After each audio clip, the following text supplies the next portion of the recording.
let us talk about love bombing, because that's actually a bit more difficult concept to understand than most people probably believe it to be. Just to say that, I am still having this viral infection, so I might have to take breaks from this video to just cough or yeah, I'm still sick. But love bombing. Most people want, and it has been like the last 10 years in Norway, at least the last 10 years, maybe even more, maybe even back to 2010, so we're talking about 16 years, maybe 20 years. But at least the 10 last years in Norway, there has been a lot of talk about love bombing. And people want, understandably so, easy rules to avoid being abused, to avoid ending up with someone with a personality disorder, and so on and so on. But these simple rules about what love bombing is, they won't help you. If you don't want to risk being love bombed by anyone, you actually have to just go off grid and isolate fully. But also animals and birds love bomb, so you won't be totally safe. But if you don't want to be love bombed, if you want to be 100% sure that you are never love bombed, you have to go and isolate fully. Live in the forest, live in a cave, never see another human being. That's the way you can protect yourself. And that's not particularly possible for most people, and not something most people want. So to live with the risk of being love bombed is just something we have to do if we are to interact with other human beings. But love bombing isn't necessarily so dangerous that you might believe it is, because most love bombing is very benign. It's not something that will fool you, it's not something that will affect you, and it can affect the love bomber. The person doing the love bombing can become far more affected by love bombing you than you will be. So most types of love bombing is actually very benign to the victim, because you're not actually a victim. Some persons want to go into a transactional relationship with you, but it's not abusive. It's not dangerous to you. It's just transactional in their heads, and that won't affect you particularly much. Some people can be friends with or partners with people who are thinking transactionally for 20, 30, 40, 50 years and never be harmed by it, because it's a thinking pattern. The love bomber has an internal thinking pattern making them love bomb. So one of the ways you can actually help yourself when it comes to love bombing is to just check yourself. Because you can never know if another person is actually love bombing you.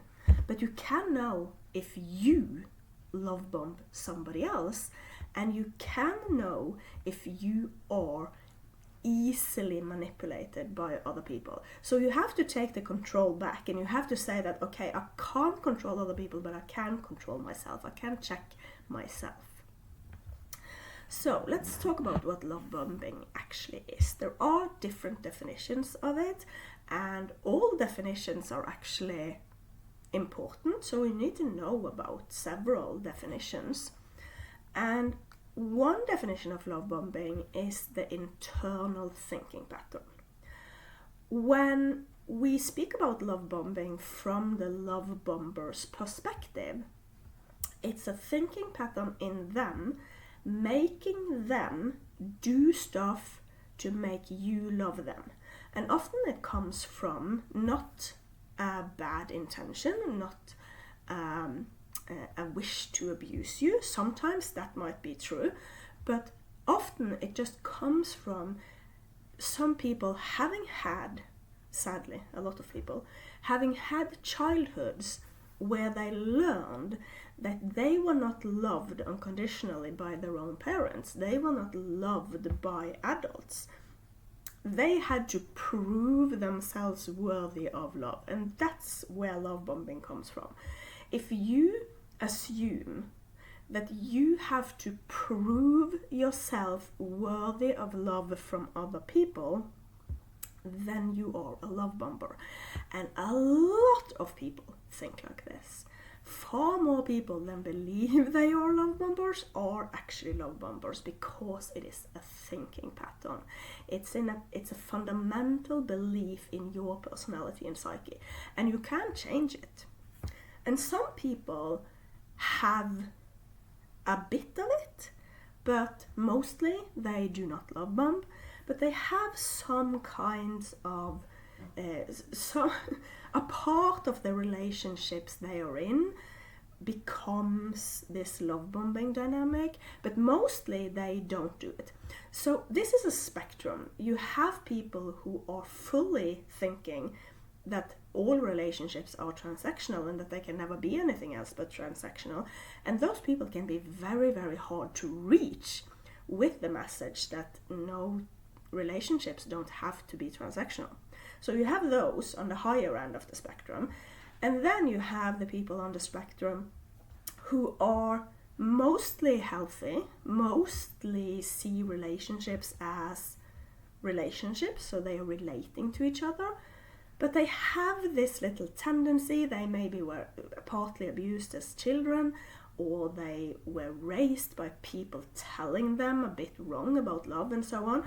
But they mostly are healthy, and then they have this tendency. And that's a lot of people. You don't find so many of those on the top end who are only seeing relationships as transactional and who have extreme difficulties with getting out of that thinking. But you have a lot of those people who have this kind of streak to them, that they have this trait, or they have sometimes when they are triggered, or in some relationships it comes up. So if you watch this video about love bombing, have been thinking that you are not a love bomber, but you are in danger of being love bombed, you might want to think about if it's maybe you who are love bombing other people. But as I said, it's an internal experience. It's a thinking pattern. And what happens is that, I can use myself as an example.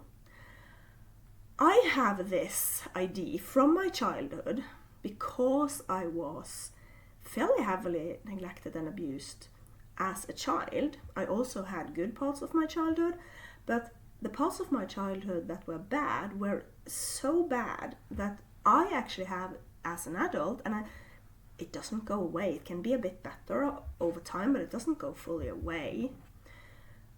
I have this thinking, automatic thinking, that if I don't prove myself worthy to the other person, they will not like me, they will not love me.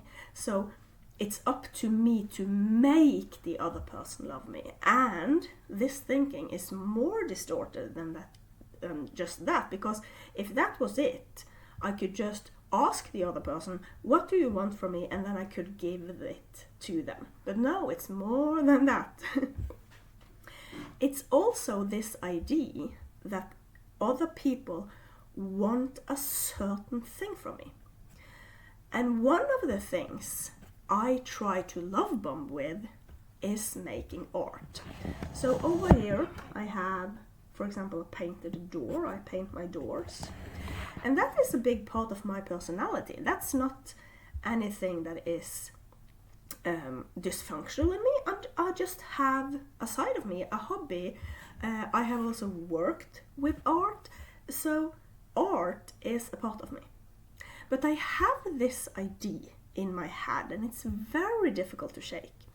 I have this idea in my head that if I make a perfect artwork that will trigger the perfect feelings and memories in the other person, they will love me. And if I can't manage to do that, they won't love me. So I have to prove myself through art. That's one of the ways I try to love bomb other people. But that is so specific that it's very difficult to actually do that, to be successful with that. How weird wouldn't that be, that I managed to make the perfect painting that triggered the perfect memories in another person that I maybe just met them, maybe I just matched with them on Tinder, or how weird wouldn't that be if I managed to do that? No, it's not likely at all.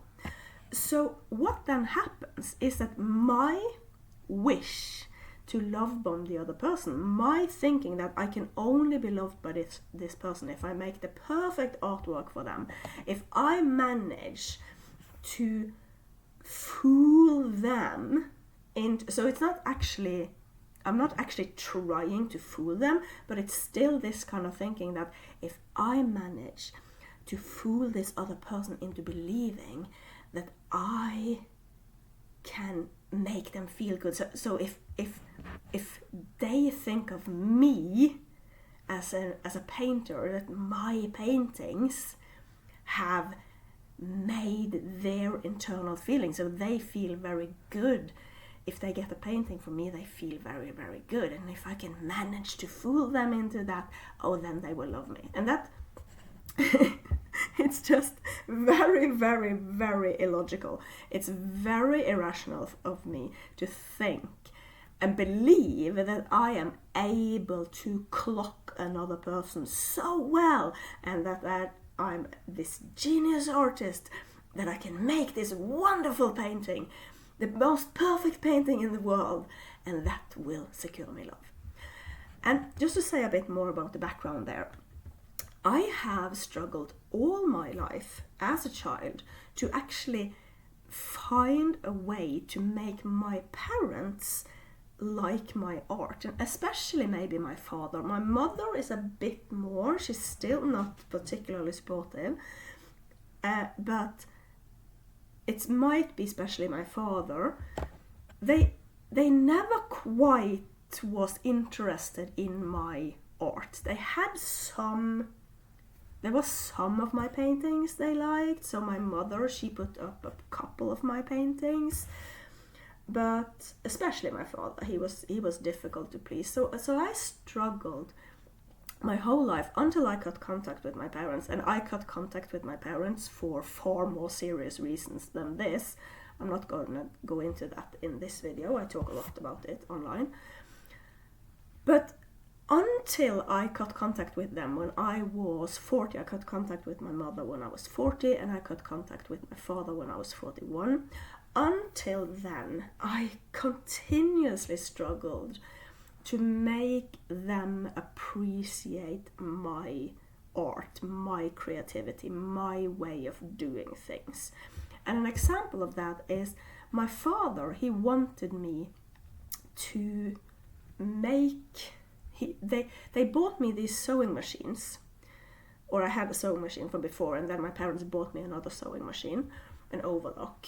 And then my father wanted me to make these kind of bags, very sturdy. I understand why he wanted those bags, because he had some microphones and he wanted to protect his microphones, he wanted to protect his sound gear. So he wanted me to make these bags to protect his microphones, and I understand why he wanted that.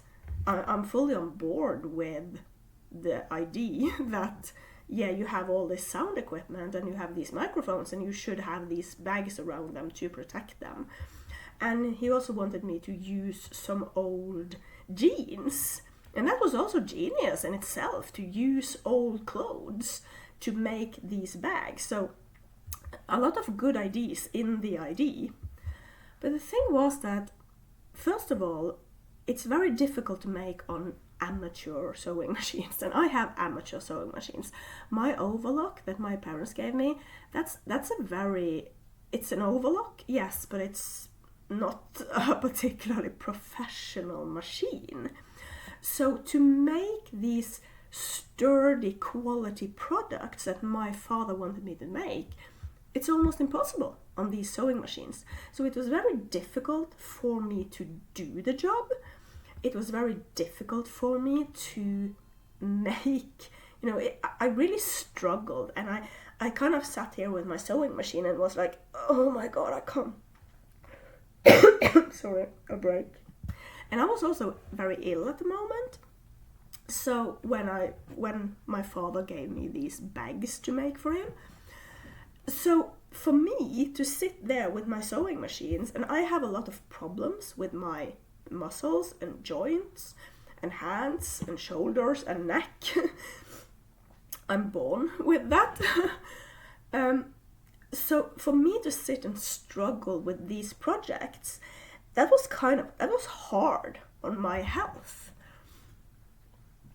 And so instead, I really wanted my parents to rather appreciate the things I could make for them. And something that also was, first of all, easier for me to make with the sewing machines I had and with the health I had.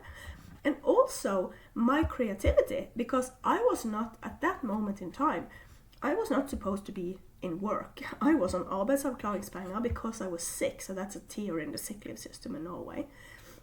So I was supposed to do things that was healing to me and that was good for me to do. Not sit here with these really difficult projects, but to sit here with something that made me, enjoy life and that was easy to do. So I, up until the last end, of the very end, I really struggled with getting my parents to appreciate the things I could do and the things I liked to do. And that is very much reflected in the way I try to love bomb other people. I try to make something with my art, with my creativity, that will kind of target their emotions so that they will finally kind of love me. So that was the background for this type of love bombing in me, is just that I really wanted to get my parents to appreciate and support what I could do and what I enjoyed doing, so that I could have a good life, so that they could find some room in their lives for me without me being exhausted and breaking down and destroying my neck and so on and so on. So that was the backstory of why I have this thinking. So I'm constantly trying all my life to kind of clock my parents and make my parents love me. So I also will do that with people I date, for example. That I will try to kind of clock them to make them love me, but it's just a continuation of the struggle I have been in with my parents. So I kind of I'm just in that struggle, so I just continue doing it to other people.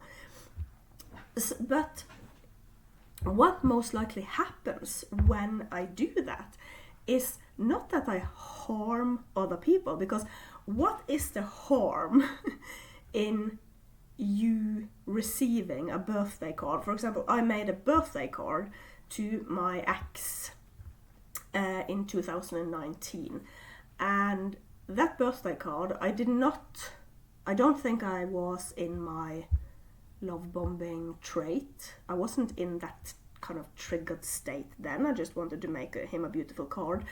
But if that card had been me trying to love bomb him, there's no harm in receiving a birthday card with me sitting here and making a birthday card and thinking, oh my god, I'm gonna make him love me. I'm gonna make this wonderful genius birthday card and it's going to be so great, and he will finally see that, oh my god, I will love Susanne for this because she just clocked me with this birthday card. So there is absolutely no harm in that. And it very often also won't even be registered by the other person as me trying to love bomb them, because most likely the other person will just think, yeah, I didn't like that card. Like my ex, he was like, yeah, no, I didn't like that card. So even though that wasn't me trying to love bomb him, but if I had, let's just use that card as an example, the only thing happening there was that I sent him a birthday card and he didn't like it. And because he didn't like the birthday card, we were a very bad match, to say it like that, in this sense. He just didn't like my way of doing things, he didn't want those types of birthday cards. And I didn't want to make anyone. I didn't want to make other types of birthday cards. I have zero idea what that guy wished I would give him for his birthday, because he refused to say, so I don't know. I have absolutely no idea what he wanted instead. What I do know is that he sent the card back and he didn't like it. So I have no idea. But just as an example of how benign it can be. So if you love bomb somebody with a birthday card, or a painting, or a gift, I have to cough, it can be very, very benign and nobody might even notice. So you have internally this thinking pattern that you have to make the other person love you, but in most cases the only thing that will happen is that the other person won't be harmed by it. They just didn't, they just unmatch you on Tinder, or they just say that, what, I don't think we're compatible, because you didn't actually clock them. You didn't, so they might become annoyed by it, or they just might think of you as a person who had a style and a personality that just didn't go along with their style and personality. So in most cases, love bombing is benign.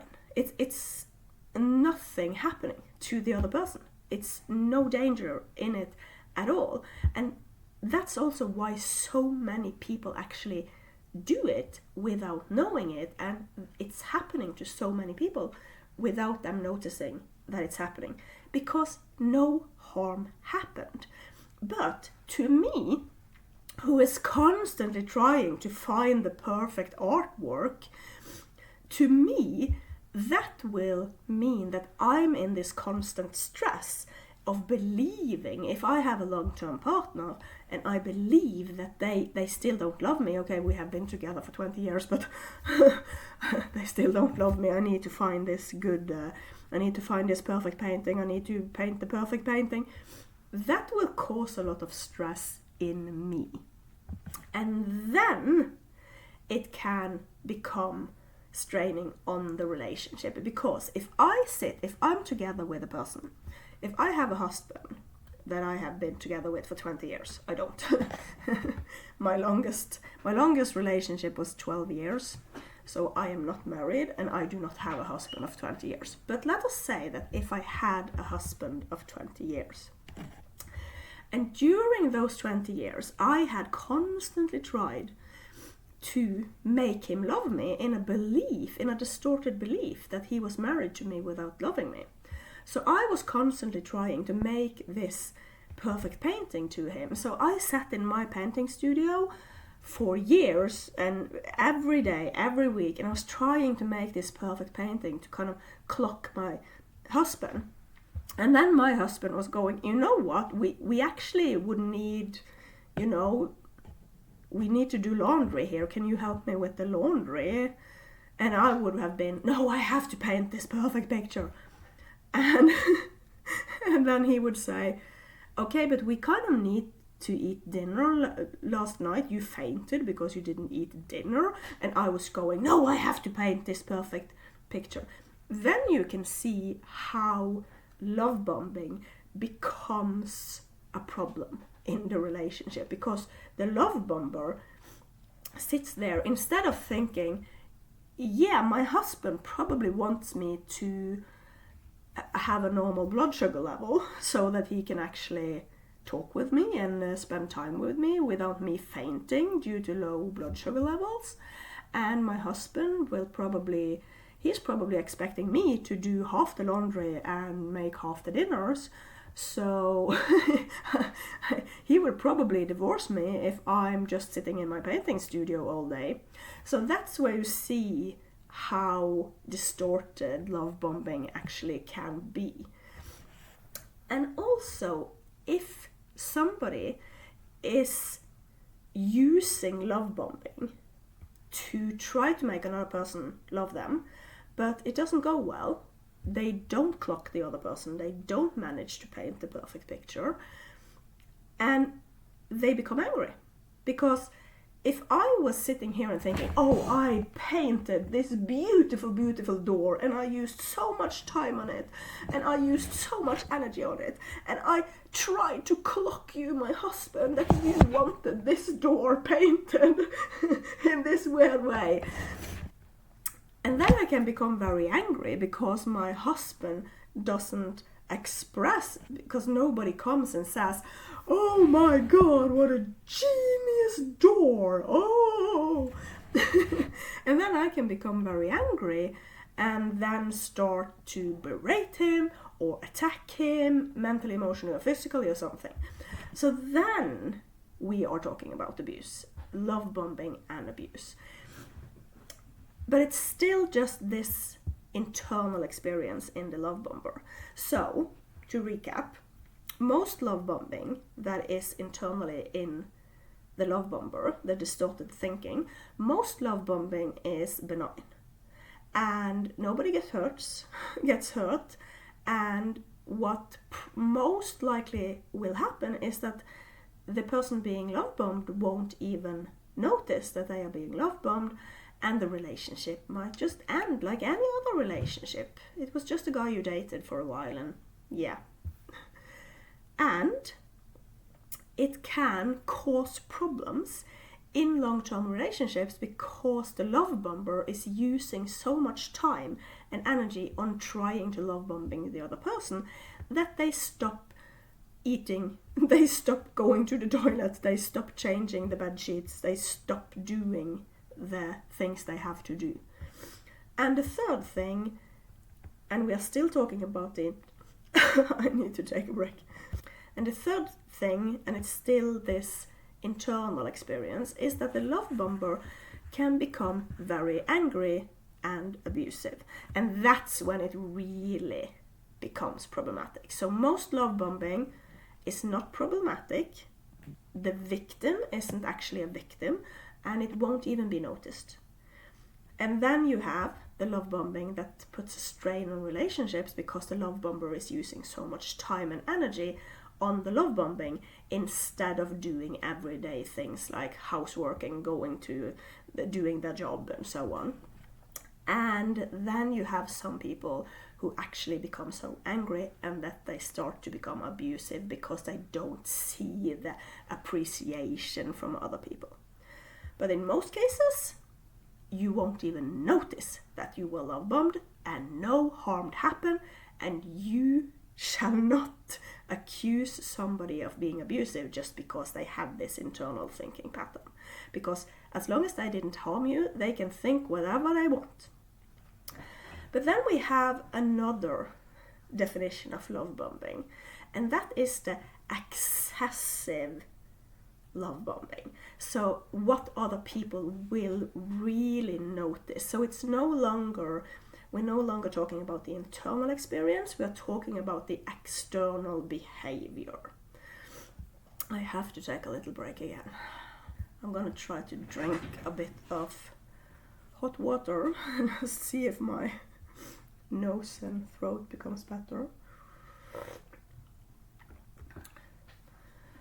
So, the external, if I have to tidy up a bit here, suddenly I have so much stuff around me. The external definition of love bombing is when you, as the victim, and I'm saying victim because even though you are the target of the love bombing, Victim is just when you are harmed by it. So you are not, if you're not harmed by it, you are not a victim. We just have to accept that. And it's very, very important so that you don't become an abuser yourself. You have to accept that if you are not harmed, if no crime is happening, you are not a victim. But we can say a target of the love bombing. When the target of the love bombing see excessive expressions of love, that's a different definition of love bombing than the internal thinking pattern. So now, in this part of the video, we're going to talk about the external, the excessive display of love. The internal thinking is still excessive, like with the person who sits in their painting studio all day and tries to paint the perfect picture. It's still excessive, but it's not excessive of the love the other person receives. So, if I meet a person who says that, oh my god, they love what I did to this door, and I'm laughing because there's not many people who say that they love this door. I love this door, but that's because it's in my house. But if I met somebody who said, oh my god, I love this door, and then suddenly I met up at their house with 10 doors I had just taken from my own house, so I just removed all the doors from my house, and I had painted paintings on these doors, and I showed up to their house and gifted them 10 doors with paintings on. Suddenly you see that then we're no longer talking about the internal thinking pattern, but we are talking about an excessive display of love. And a lot of people often think that this excessive display of love is what is love bombing, but that's not the whole picture. So, excessive displays of love is that if a person actually clocks what you want, so they check your social media, for example, or they talk with you, maybe they just talk with you on the first date or second date, or if this is a friend or a parent, they talk with you and they hear that you say that, oh, let's say that you love Moomin coffee cups. And then you suddenly start to receive a lot of Moomin coffee cups, and you are going, you know what, yeah, I do like Moomin coffee cups, but I don't think I want 30 of them in my kitchen. That's a lot. At one point I think I had 60, but me and my ex-husband was actually collecting these cups. So, but if somebody suddenly comes and gifts you something just because you said you liked it, two things can happen. At least two things can happen. The one thing is that you are overwhelmed. You're saying, as I just said, okay, I like Moomin coffee cups, but 30 of them? That's too much for my little kitchen. Or you might actually be very, very happy and you go, oh my god, somebody gave me 30 Moomin coffee cups? I love this person. So, still, as with the internal thinking pattern, also the external behavior can cause different things. So, in many cases, somebody who suddenly overflows with expressions of love, and you are like, you know what, I don't like that kind of expression of love, or when you do so much of it, it kind of loses its charm, so you know what, I'm just gonna unmatch. So still, it's not necessarily that you think that it's love bombing, but it's more likely that you will think of it as love bombing because it's so much. It actually feels like bombing. So, but in most cases, again, as a target of the love bombing, you are not harmed, you are not a victim of abuse. In many cases, it will just be, you know what? I don't think we're compatible. I didn't like this. No, let's just end it. Or maybe you talk about it and say that, that's too much. Look at my kitchen. I have a very small kitchen. I can't fit 30 of these coffee cups here. Can you scale back? And the love bomber will scale back and say that, oh, yeah, I see that. You have a small kitchen. Of course I won't give you 30 coffee cups the next time. So, again, no harm done. There is no harm there, but you might actually think of it as love bombing because it feels excessive. And then it can also turn into a strain on the relationship, in the same fashion as the internal thinking can become straining on the relationship. These excessive displays can also become distressing, because if you are married to somebody for 20 years and for every birthday and holiday or any kind of happy occasion they gift you 30 Moomin coffee cups, and you're like, we kind of needed that money to fix the car. We kind of needed that money to, actually buy coffee, to drink from these coffee cups. You are starting to become, this is straining our economy in this relationship. We do not have the finances for you to keep love bombing me in this way. So that's one way it can become straining on a relationship. It's still not dangerous and abusive, but it might cause a divorce. It might actually lead to that the target of the love bombing says that, I can't be married to a person who just wastes money on coffee cups. And then, on the next level, the love bomber can, again, as with the internal, they can become angry and abusive because their love wasn't appreciated.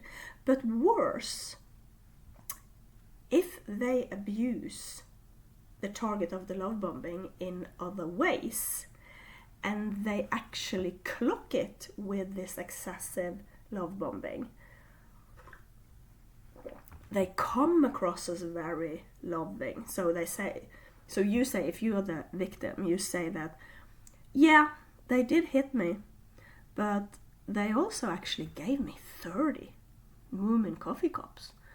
And I love that. So they probably paid attention to me. So they are so attentive. Then we start to get into really problematic area. So, to recap again, most love bombing is benign. The internal thinking pattern that causes somebody to love bomb is less likely to be discovered by other people as love bombing, but in most cases it's benign. In some cases it will cause a strain on the relationship and on the person who love bombs because they get exhausted, and in some cases it can actually lead to abuse and destructive anger. And with the external love bombing, the excessive displays of love, that will probably be discovered by other people. But again, most of it is benign. It can lead to strains on the relationship, and in some cases it can actually be about abuse, and then it's when it's dangerous. But the thing with excessive expressions of love is that, and I've seen people make these mistakes, that they think that something is excessive when it's not actually excessive. Because somebody who does a lot for you isn't necessarily having this internal thinking pattern that they are trying to love bomb you. They aren't necessarily doing a lot for you because they want to fool you, because they want you to love them. They just have a lot of money. They just have a lot of energy. They just have a lot of time. Yeah, They can do it, and they like to do it, and that's a part of their personality. Not part of their personality disorder, but a part of their personality. So they just behave in a very excessive way, but if you look closer, it's not actually excessive. And one example of this is my ex, who gifted me roses on my birthday. That's in the context of mine and his relationship with each other. That was a very, very, very cheap gift. 10 roses on my birthday? Oh my god, that's like a drop. That's a breadcrumb. That's the opposite of excessive display of love. Because we were both middle-class people, rich middle-class people in Norway. Here, you can buy roses in the grocery store. You just pop down to Kiwi and you buy roses to your wife or your girlfriend or your husband or your boyfriend. Roses in Norway? That's like, yeah, it's like buying a carton of milk. I'm just gonna eat a little.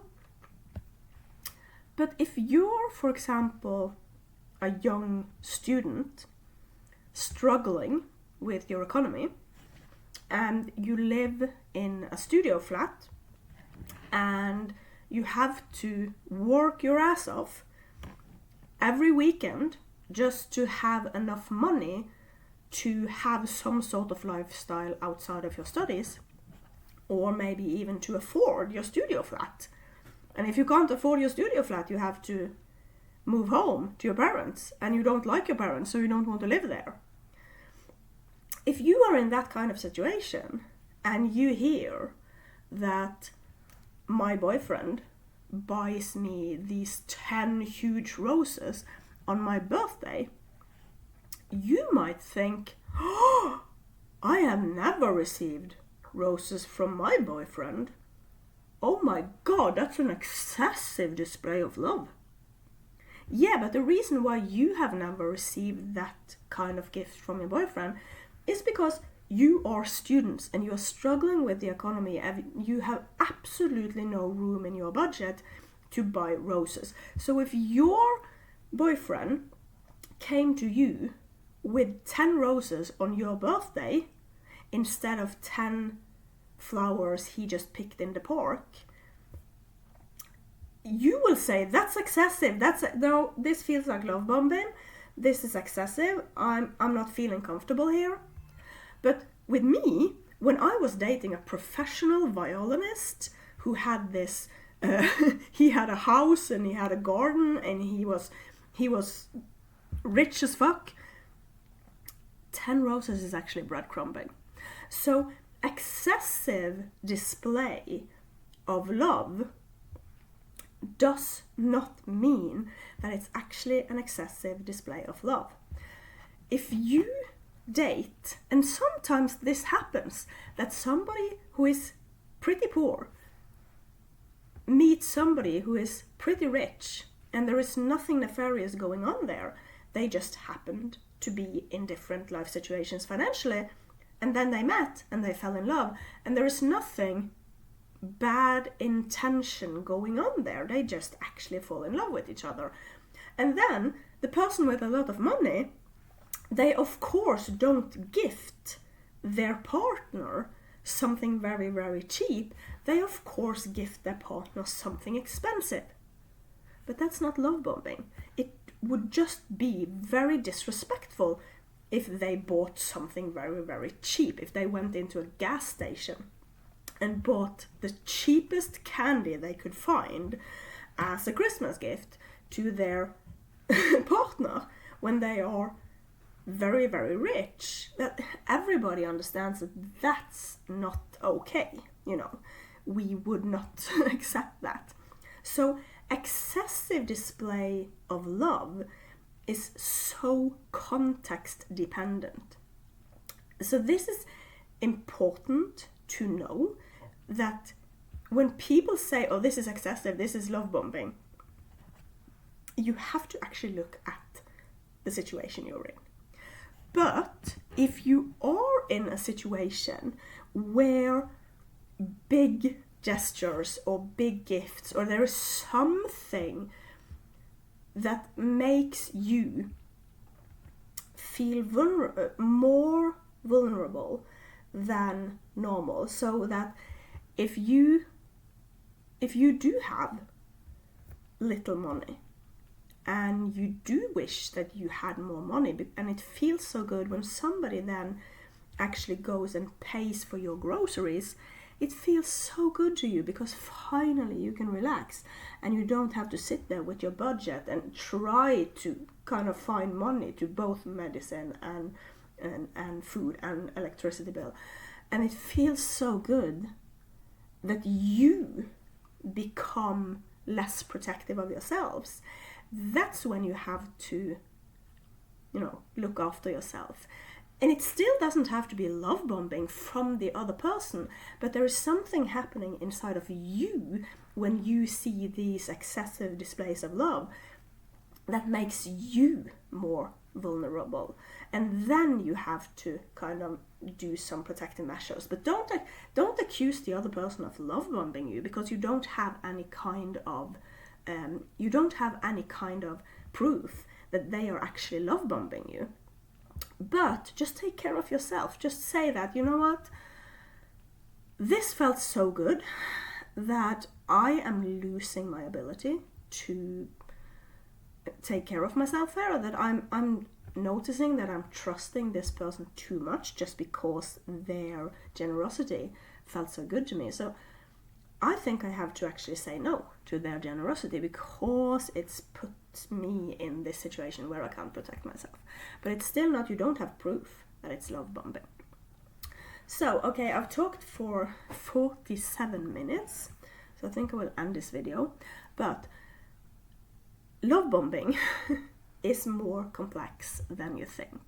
And if you have these very, very simple rules that you are not everybody who is excessive in their display of love, according to you, no, you don't want to talk with them, you risk actually pushing away a lot of people who either were not love bombing you at all, they were actually just trying to have a good relationship with you, or you push away the people who might, yes, they might be love bombers, but they are very benign and there is actually no problem. And if you talk with them about it, they will say, oh my god, you know what, I actually love bombed you here. Yeah, I'm gonna scale it back. I'm gonna do something. So you actually risk pushing away people who were good to you, that, you didn't have... Oh, I'm sorry. I have to take a break. So do not have these strict rules to avoid love bombing, because then you risk actually pushing away people who weren't love bombing you, and you actually risk getting people into your lives that were love bombing you and become dangerous. But they had this internal thinking pattern, you were looking for this external excessive display of love. So you actually believe that, oh my god, they are normal because they didn't show me any excessive signs of love. But love bombing is primarily, it's internal. So you can notice it if it becomes external, but you don't notice it if it's only this internal thing. So yeah, I think I'm gonna end it there. I don't feel good. my nose is pretty runny. Okay, bye.